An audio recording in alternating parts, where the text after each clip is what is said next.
ఏంటి బావా, ఏమైంది? ఒళ్ళంతా చెమట్లేంటి? టెన్షన్ ఏంటి? ఏం లేదే, పొద్దున తాగిన మైకంలో మా సార్ జేబులో డబ్బులు తీసానే.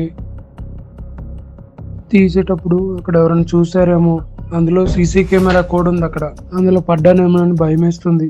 చూసావా, నువ్వు తాగి చేసిన దొంగతనం దిగిన తర్వాత తప్పని అర్థమైంది.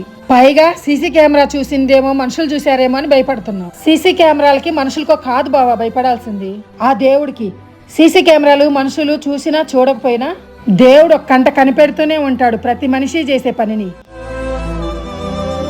నువ్వు చేసిన పని చాలా తప్పు బావా. మనది కాని సొమ్ము మనకు అవసరం లేదు. అది ఫ్రీగా వచ్చినా సరే తీసుకోకూడదు. సరే, ఆ డబ్బులు మీ ఓనర్కి ఇచ్చేసి సారీ చెప్పేసిరా. సరే.